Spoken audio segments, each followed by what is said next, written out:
the Chief Operating Officer for SWAT Solutions, a technology consulting firm focused on quality assurance based here in Minnesota. Prior to his position at SWAT Solutions, Todd was Vice President at Thomson Reuters, running various organizations over his 11-year tenure there. Todd is very active in the business community and supports many technology and education-based organizations. He serves on the board of directors of the Minnesota High Tech Association, is also a member of the Minnesota Science and Technology Authority Advisory Commission, was a member of the Humphrey Institute P16 Commission on Education, was a delegate to the National Governors Association Summit on STEM Foundation, and also serves on the board of the Minnesota Academy of Science. Please join me in welcoming Todd Hauschault. Thank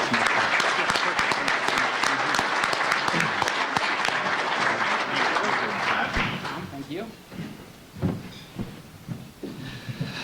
Good afternoon, and thank you. And thanks to both candidates for coming. If you have a television, you know who's next to me. And we won't go into deep bios, but I think we'll just start right off with some of the questions. Today will be a little bit different than a lot of the debates because we're going to be focusing on technology initiatives that are important to not only this room, but also the economy for Minnesota. First question, and we will start with Mr. Horner. The private sector has used technology to innovate during these challenging times over the last few years. We use this to change our business process and to apply and control our costs. How do you see government under an administration using innovation and technology to be more efficient, more streamlined for the future? You know, I think that's really one of the compelling differences among the three candidates, that where we have Senator Dayton, Representative Emmer, too often looking in the rearview mirror to figure out how we correct the problems that we have with solutions from yesterday. We really need to be looking to the future. And I think, frankly, in a lot of ways, Minnesota state government under Gopal's direction has moved us in a lot of the right direction. Now we need to be much bolder as we look to the next 4 years and think entirely differently about solutions. So let me give you a couple of examples. There's a terrific company that some of you may be familiar with, American Telecare, that is working with Mayo on its insured population to figure out how we can better coordinate care for those with chronic conditions. What makes this program really exciting is that they're dealing with an elderly population. They've created interactive touchscreen computers that allow these elderly patients to do their daily diagnostics, to have daily interaction with care providers, and in doing so, they've been able to identify the red flags, the warning signs that allow them to change the care before these people need hospitalization, before expenses mount up. They've managed the chronic conditions in a way that is producing much better quality of life for these people while substantially reducing the costs. We ought to be doing that in our public health programs. We ought to be doing that to deliver better quality care at lower cost. Now, the challenge is that it takes some money, it takes an investment up front to get to that. We have to be willing to do that. We have to have the courage, the innovation, the boldness to make those kinds of decisions. And the second example that I'd offer is something that I've championed that I think really brings greater accountability to our government. And that is, we ought to start government processes by saying, what's the outcome that we need to achieve? Not how much are we going to spend and how do we make it bigger, or how much do we spend and how do we make it smaller? But what is it that we're trying to achieve? What's the outcome that's important to Minnesota's prosperity, and then design our programs from there. But we ought to go a step further than just identifying the outcomes. We ought to create the technology that allows every Minnesotan to see the outcome, to see the measurements, to be able to go on a website to understand what is the program, how much are we spending, what are the outcomes that we're trying to achieve, and what's the progress we're making toward those goals. That's how we're going to bring greater accountability to government. That's how we're going to get better value for our tax dollars. That's how we're going to help the state move forward. Thank you. Senator Dayton, same question. I want to thank all of you for the invitation today. I believe this is the 28th debate that Mr. Horner and I have attended together, and 3 more to go. And I want to thank you for your important contributions to our economy and then really to the well-being of our society. You know, I worked for Governor Rudy Perpich as his Commissioner of Economic Development, and he, it was original, but he used to refer to Minnesota as the brain power state. And the brain power that you and your innovations, your companies have brought to Minnesota, say, not only enhanced our economy, but really enhanced our quality of life. The conversations I've had with management consultants in the private sector who've worked with Republican and Democratic governors across this country about opportunities to improve the administrative efficiencies, taking advantage of innovations in technology and just general administrative efficiencies, accounts payable, consolidation, human resources alike, have impressed on me, in their view, that the state of Minnesota really has not been as receptive as many other states to these opportunities over the last 8 years in particular. So I think there's a tremendous opportunity to bring in the expertise of you in the private sector and others who can help government find ways to provide the essential public services more cost effectively. I mean, that's going to be an imperative for whoever's the next governor, next legislature. It's going to be imperative for mayors and county commissioners and school board administrators. I mean, it's just essential that we continue to find ways that we can streamline government processes and make it more cost efficient. That's certainly a commitment I have. And I think that the private sector's expertise is particularly valuable because it's not something that government comes naturally to government. And I remember coming in as state auditor back in 1991, and they just completed the process the previous couple of years under the direction of the legislature to standardize these school districts' chart of accounts. And by the time and put it into a statewide computer accounting system, and by the time they agreed on all the details that they thought needed to be included, there were 17 different decimals to the chart of accounts, which then almost obviated the intent because people were making subjective decisions about which particular coding, according to 17 digits, was appropriate for this expenditure or another. And when they came back a couple of years later, they found they'd made it so impossibly complicated. But as I say, that rather than objectifying and standardizing school accounting, they'd almost achieve the opposite result. So I think we have great opportunity to bring your expertise to government and take advantage of that, and I certainly look forward to that opportunity if I'm elected governor. Thank you, Senator. The next question, we'll start with you, Senator Dayton. During the last legislative session, the Minnesota legislature passed the Angel Investment Tax Credit as well as an R&D tax credit. These are both critical to the growth of small businesses, primarily in the technology sector. Do you agree that the state government should play a role in to incent new businesses and new venture investments, and would you support additional or expansion use of this in the future? My budget, yes, I do support it. My budget provides for its continuation in both the next 2 fiscal years. I know Representative Emmer voted against the tax credit legislation. I think that it was very important as the state was, particularly with regard to Wisconsin, losing some of those decisions. And, you know, again, as serving previously as Commissioner of Economic Development for Minnesota, I'm a strong believer that we are always in competition with other states and that we need to provide targeted incentives such as the Angel Investor Tax Credit, such as back then we had the Enterprise Zone Tax Credit and other incentives that were proven effective in business location or expansion decisions that would not have been made in Minnesota's favor otherwise. So yes, I do support the continuation of that and look forward to working with you to find out how we can make it better targeted and more effective and more productive for Minnesota. And I think as returns as these other programs in the past properly structured have demonstrated, we'll find that the economic returns to the state are greater than the initial investment. Thank you. Mr. Horner.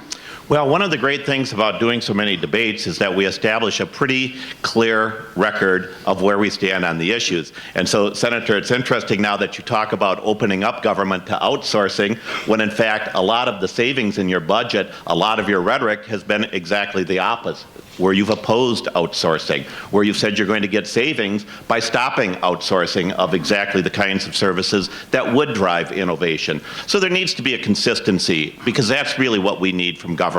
So a couple of things. My budget, unlike Senator Dayton's budget, includes tax reform. where we do need to put more money into investment incentives. I think the angel investment credit was a good first step, but we need to be bold and look at other incentives. We ought to take a look at whether or not it makes sense to allow individual investors in startup companies to write off losses against personal income. You know, look what happens when you make an investment in a startup company. Most of that investment goes to pay somebody's salary. The state gets a benefit from that. Now, we hope the company succeeds, but even if the company fails, the state still has derived benefit. It's created a job for however long. To create that kind of incentive opens up a whole new pool of capital. We need to be smart about these kinds of things. We need to make these investments. And what we certainly can't do, I would guess many of the companies represented in here are S-Corps and LLC. I think, Senator, you need to ask them what happens to their job creation, what happens to their innovation if they have to take a 30 to 40% increase in their state income taxes. I'm going to guess that a lot of that innovation leaves Minnesota. A lot of the jobs are never created. We've got to be consistent. We have to speak to the future. We have to have policies that match the rhetoric. We have to have rhetoric that inspires people. We have to have rhetoric that opens the door to new innovation, to good thinking, to creativity, to really creating jobs, to being bold, to trusting the brilliance of the people in this room, the people in this industry. Thank you. Candidate Horner. For over a year, the Minnesota Ultra High Speed Broadband Task Force has pulled together, fairly aggressive recommendations of, having ubiquitous broadband access throughout the state by 2015. Do you support the goals of this organization, and are you committed to making these goals reality if elected? Absolutely, and I congratulate Rick King, who chaired the commission, all of the people who worked on it. I think it does set the bar high, and we ought to be committed to achieving that. But we can't just rely on recommendations. I think we need to take the next step. We need to figure out how do we expand access to broadband statewide. And I hope that in most areas it is a private investment. In some areas, it's going to be a private-public partnership. And in some areas, it's probably going to take a public investment. And we ought to be willing to make that investment, because access to high-speed broadband is going to be the gateway to world-class education, world-class health care, world-class economic development opportunities. And we ought to be willing to do that. We ought to be willing to say that that is our future. That is where we need to go. So those are important goals for us. We do need to make a commitment to it. We do need to say that this is important for the state, and we're going to make that investment. Okay. Senator Dayton. Absolutely, yes, and it's in the economic development proposal I put out several months ago, and my terrific running mate, State Senator Yvonne Pretner-Solon, carried the legislation to establish the task force, and I support its recommendations. We'll work with it to implement them. I have said that I know from traveling all over the state now over the last several months that we need to have border-to-border, seamless, high-speed internet connection, and we need to have border-to-border, seamless cell phone connection. And that's crucial to allowing people to live and conduct business anywhere and everywhere in this state, which is crucial to competitiveness in this global economy. So go up, for example, to Lutsen, Minnesota, and talk with the tourism businesses up there, and they'll say it's crucial, and including going up farther north to the Gunflint Trail. That even though people are going up there for a weekend of relaxation and respite from the cities, they still want to have that internet connection. And those that can provide it have a definite advantage over those who can't. Similarly, just last week, being up in East Grand Forks and Moorhead, right adjacent to, part of a border metropolis with Grand Forks and with Fargo, sizable populations, absolutely no cell phone coverage through AT&T whatsoever. Well, again, to allow people to be everywhere in the state and to be successful everywhere in the state. Both of those are essential, and I'll support the task force and look forward to working with those. And as other ideas, other technologies, working for additional federal funds, the stimulus funds have been instrumental in funding some of these initiatives, and we need to continue that, and it definitely needs to be a public-private partnership. Thank you. This is for the senator as well to start. Tech-based businesses, as you know, are important to the economy. And to make sure they continue to compete, not only nationally but globally, we need a world-class education system to support that. Particularly for this crowd in the area of STEM education, science, technology, engineering, and math. Do you support targeted investments in STEM education, both in the K-12 system as well as higher ed?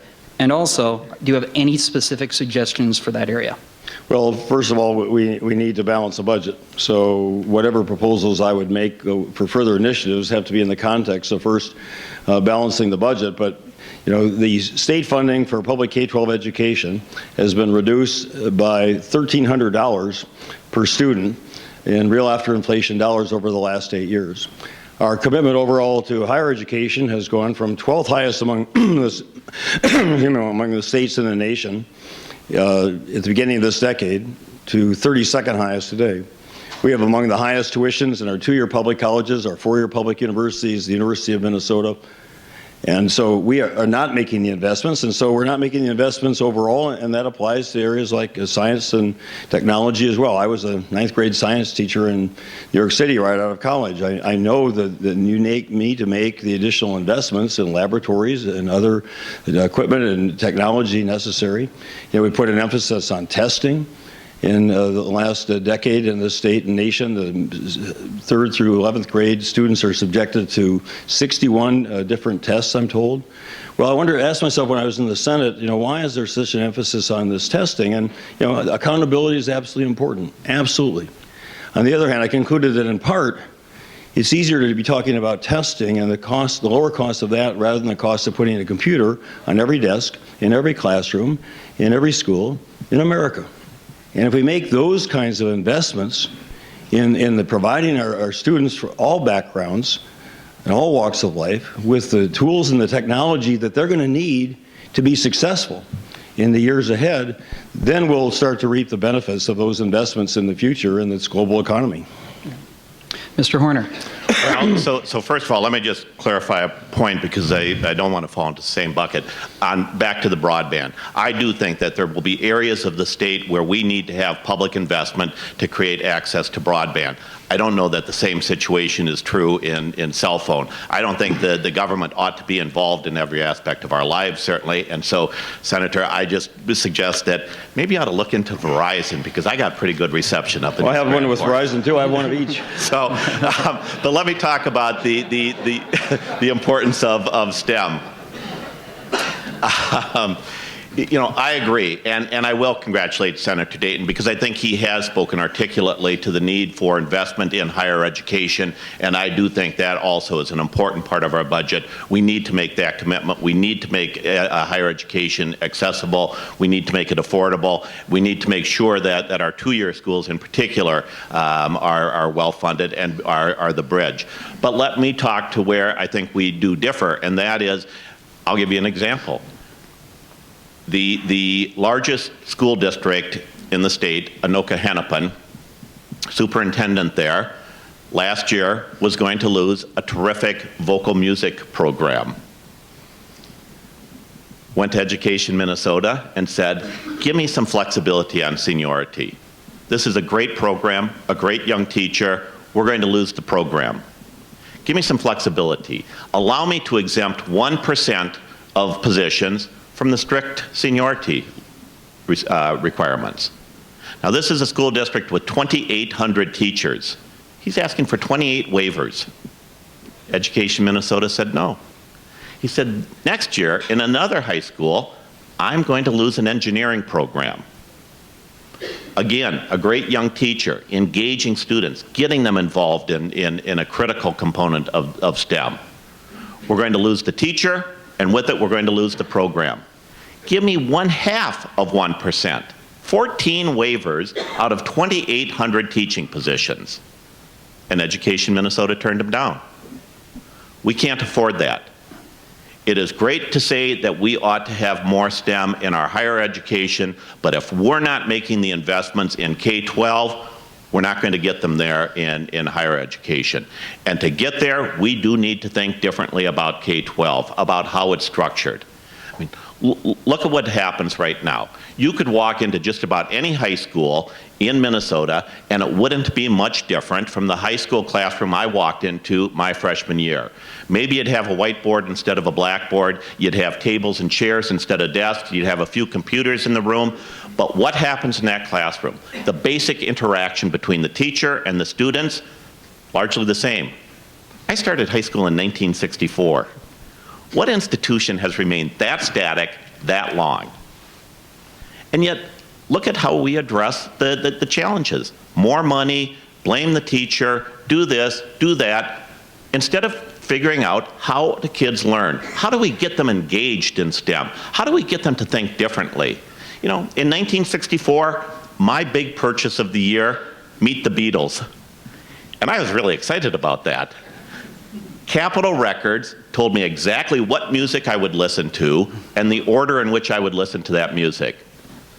What 8-year-old would put up with that today? What 8-year-old would say, well, that's okay? Not many. They want to interact with information. They want to create their own information. And they do it. And they do it in every phase of their lives until they get to the classroom. And so look what happens. We get to February, and come February, some of the kids already have learned the lessons, and we say, well, you're going to have to be bored for a couple of months. And some of the kids are still trying to figure out October's lessons. And the teacher, because we've put such rigid restrictions on our great teachers, have to teach to January. And our answer, policymakers say, well, we've got to have smaller classrooms. We have to have smaller class sizes. I don't know, maybe. But what if instead we said, you know, the answer really is, let's engage students in the way they really learn. And let's allow them to design interactive learning lessons using the expertise of trained teachers, using the expertise of paraprofessionals. Maybe the answer isn't 20 kids, maybe it's 50 kids. But it's 5 pods of 10 kids working under the guidance of a professional, interacting with information on their own terms, learning at their own pace, not bound by a calendar, not bound by the clock, learning the way kids interact with information. Not the way I interacted with information in 1964, but the way kids do today. That's where we need to think differently. That's where we need to think boldly. And looking in the rearview mirror, because we're dictated to by the unions, because we're dictated to by special interests, is not going to move us forward on this important issue of STEM. We need to be bolder. We need to be more innovative. We need to say to our great teachers, you help us design new classrooms, and we, the policymakers, will be with you, and we hope Education Minnesota is sitting at the table with us as partners and giving us some flexibility on seniority and giving us some flexibility on certification so that in our secondary schools, we have the expertise in the classrooms, teaching the students in the areas where we need development, we need innovation. Thank you. Mr. Horner, as a follow-up, you brought up some changes in education system teaching. The private sector for a long time has been proposing to have professionals from the private sector to become adjunct or to become teachers in certification. So far to date, Education Minnesota, our teachers union, has not been supportive of this. Are you in support of licensing teachers from the private sector, even though they may not have gone through professional training, traditional training to be an educator? And then how do you plan on working with the teachers union if you do support this? Yes, I think that's critical. Now, I do believe that anybody in a classroom needs training in the art of instruction. But I don't think that they need all of the lessons that are being demanded by Education Minnesota. I think we do need some more flexibility. We do need to have expertise. And so my proposal would be, let's figure out what the right training is, allow certification in areas of technical education in particular at the secondary level. And I think for all of the reasons that you know all so well, that makes a great deal of sense, and we ought to move forward with that. And the way I work with Education Minnesota would be to invite them to the table to figure out what is the right program for training to make sure that we have some flexibility, that we can move forward. But I'll also say this, that I think it is so important, and where I think that I have more so than Senator Dayton, more so than Representative Emmer, the inclination, the ability, the temperament to build consensus among the public. And on issues like this, if we keep relying on the legislature, if we keep relying on Education Minnesota, there's no reason to believe that anything's going to change. What would change in the next 4 years from the last 4 years? And can we afford that? And I don't think we can.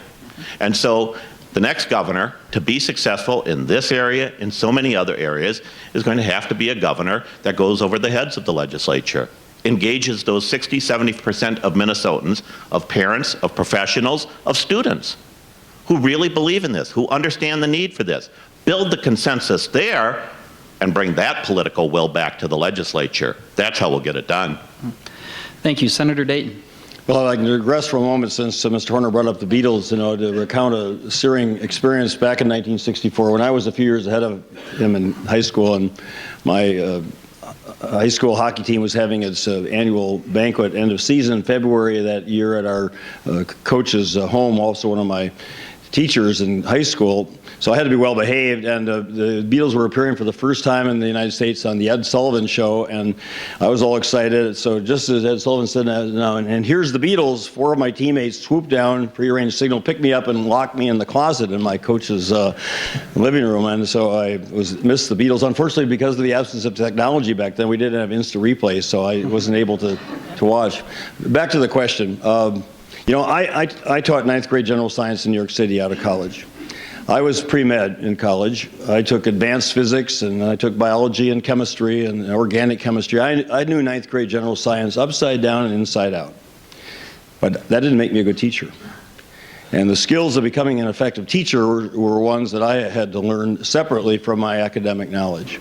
So if there are people who are in the private sector who have the expertise that the question describes, who are willing to make that commitment, a career change and commitment to teaching in our public schools, elementary, secondary, post-secondary, that's fantastic.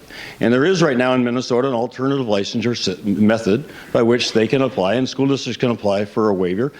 Now, the Minnesota Department of Education, I'm told, has been resistant. Not the Education Minnesota, the Department of Education. I remember being in an elementary school on the east side of St. Paul a few years ago, and it was 90% of the students are Hmong. None of the teachers spoke Hmong. 2 of the teaching assistants spoke Hmong. And the principal and the superintendent of St. Paul, recognizing that was a very important skill to have for some of the teachers to have, to speak the language that 90% of the students spoke, applied to the Minnesota Department of Education for a waiver, and they were denied. Well, my Department of Education, if I'm governor, would approve those kinds of requests. And so I'd like to see what the problems are within the existing law. If there are barriers that prevent people who are willing to make that commitment, are willing to learn the skills of becoming effective teachers and impart the expertise, the specialized knowledge they have to our students, I'm all in favor of that, and I'll work to make sure that can happen. Thank you, Senator.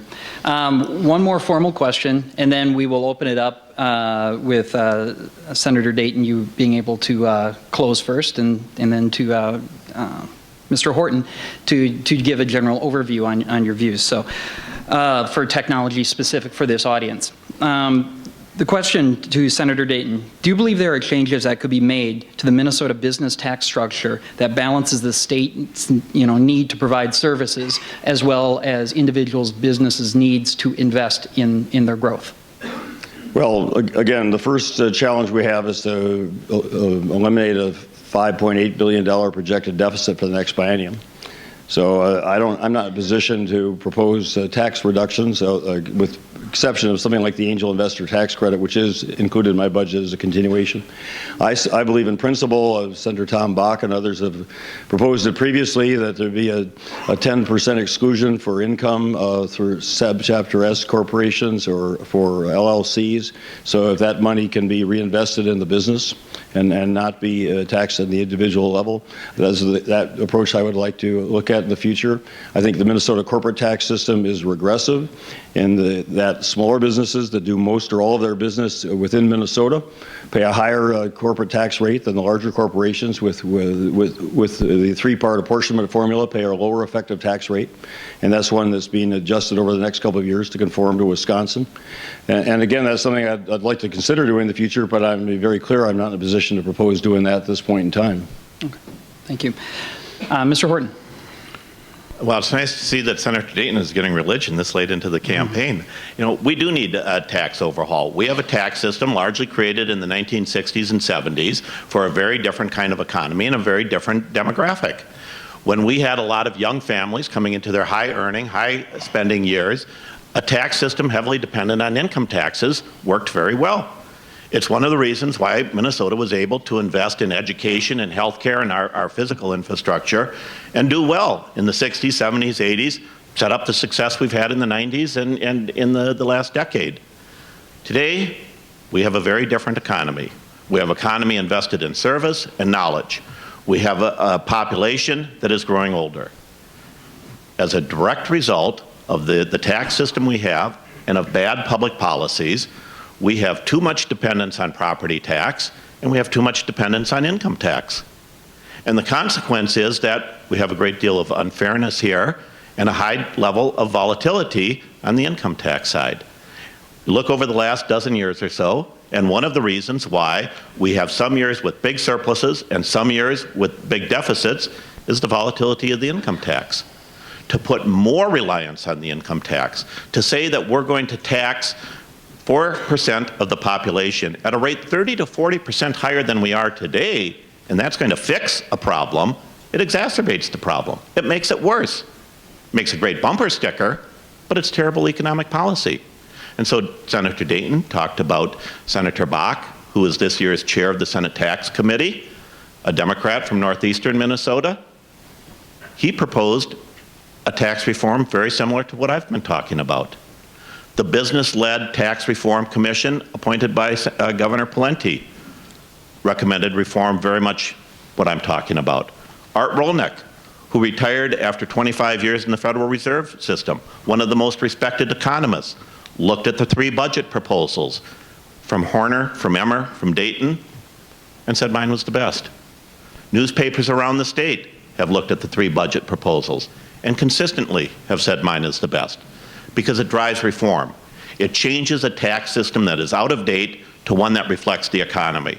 First of all, we create investments for individuals and businesses to invest more, to invest in new businesses, in research, development, technology, new equipment. Not tomorrow, not a year from now, not 5 years from now, starting in 2011.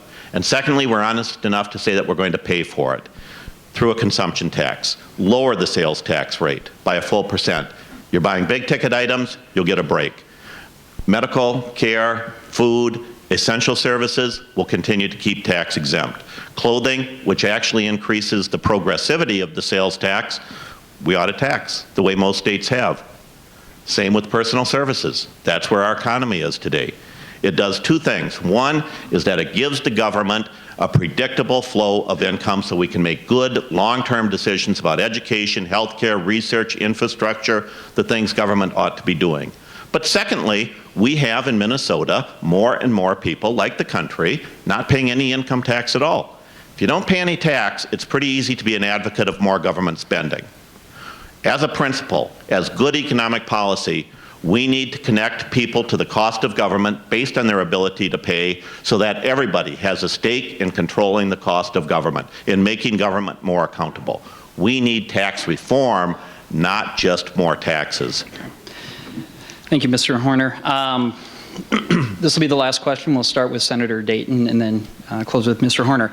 You have a room full of 250 IT professionals here, well-respected and leaders in the industry. You've got about 2 minutes left each. What would you like to say to this group of individuals? Senator Dayton.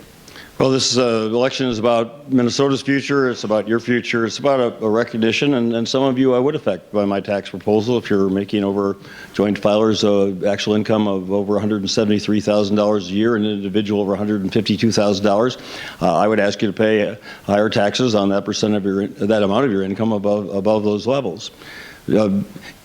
Not to raise taxes for the sake of raising taxes, because I know everybody doesn't like to pay taxes, but because we have a $6 billion, $5.8 billion projected deficit. And because essential services like quality education, I think we all agree, is essential to educating the future entrepreneurs, employers, as well as employees of the state, and other essential public services are vitally at stake here. And because the context of this is that the Minnesota Department of Revenue says that the top 10% of income earners in Minnesota pay a smaller percentage of their income in state and local taxes, about 80% compared to everyone else. The top 1%, people making over $1.2 million a year, pay 2/3, according to the Minnesota Department of Revenue, the percent of their incomes in state and local taxes. Back under Governor Arne Carlson, a Republican governor in the middle 90s, when we enjoyed much higher economic growth in this state relative to other states in real terms than we have over this last decade, the state and local tax burden of this state was relatively evenly distributed. Now it's become steeply regressive. Mr. Horner, I disagree with you. Clothing tax is regressive. Lower income, middle income people pay a higher percentage of their income in tax on a sales tax on clothing than would upper income people. Similarly, the Minnesota Department of Revenue says that the sales tax on services falls 2.5 times more heavily on people in middle income as a percent of their income than people in the top. So what I'm trying to do with my proposal is redress some of the inequity existing in the Minnesota tax system, because if we're going to ask people to pay taxes in this state, then we need to make it fair. And people will pay taxes more willingly if they understand that everybody else is paying their fair share. And I don't fault anybody individually for that. These are policies that were made by governors, by a president, that have had those compounded effects over the last 16 years. But the reality is that those taxes have become more aggressive at the top. I'm trying to redress that balance, generate revenues, along with spending cuts necessary to position Minnesota for the economic growth that we all know it needs to be successful in the future. Okay. Thank you, Senator Dayton. Mr. Horner. Well, thank you very much for this opportunity, and let me start where Senator Dayton ended. How many of your businesses would create strategic plans for the future based on what you were doing 15 years ago? Why would we design economic policy for the state based on what worked in the mid-1990s? Ludicrous. That's not what's going to get us moving to the future, but that's exactly where we're at in this campaign, and it does frame, I think, the challenge of this campaign. We have one candidate who says, we'll just cut everything, we'll reduce the status quo, we'll make it as small as possible, and everything will be fine. We have another candidate who says, oh no, we'll tax 4% of the population, we'll make the status quo a lot bigger, and Minnesota will be fine. And my approach, the status quo isn't working for a lot of people. The status quo doesn't work for a lot of Minnesotans, for individuals, for businesses, for the state, for our future. We need to redesign the status quo. We need to think differently, more boldly about the future. We need to be open to innovation. We need a tax system that works for the future, not for the mid-1990s. We need a tax system that spurs innovation, that spurs development, that encourages entrepreneurs to grow in Minnesota, to create jobs in Minnesota, to create the new ideas in Minnesota. That's our future, and that's what this campaign is all about. In Senator Dayton, you have a person who is proposing a tax proposal that even most Democrats won't support. In Representative Emmer, a Republican who is proposing tax cuts that even most Republicans won't support. Would a Governor Dayton take the state a few steps to the left? Of course. And then Republicans will yank him back. Emmer, a few steps to the right? Of course, until Democrats yank him back. Does anyone in this room think that we can be a state that is moving sideways, left or right? We need to be moving to the future. We need bold leadership. We need somebody who's going to look to the future. So let me leave you with this. Over the last couple of days, Senator Dayton's staff or the DFL or somebody has been calling Minnesotans to say, who are you going to vote for? And when they say Horner, they say, well, you know, Horner's a vote for Emmer. No, it's not. Horner's a vote for Horner. Horner's a vote for the future. I greatly respect Senator Dayton. I disagree with his policies, and I greatly have come to respect Representative Emmer, but I disagree with his policies. Here's what I would ask of you. You need to vote the future. You need to vote for what is in the best interest of Minnesota. You need to vote to break the gridlock. We can't afford 4 years of stagnation. And so if you want bold leadership in the governor's office in January of 2011, it only starts with bold leadership from you, the voters, next Tuesday. Thank you very much. All right, Mr. Horton, Senator Dayton, I want to thank you very much for taking the time to commit to this, and a very busy week for you. 6 days to go. But I want to thank you because of your busy schedules and the time that you've given, been honest and open, and would like to invite you both to the MHTA Techni Awards on November 3rd. I believe you're free that night, correct? Where Just as long as you promise no debate. Okay, no debate, just 1,000 people recognizing Minnesota innovation at the Minneapolis Convention Center. But please join me in thanking both candidates for their great efforts.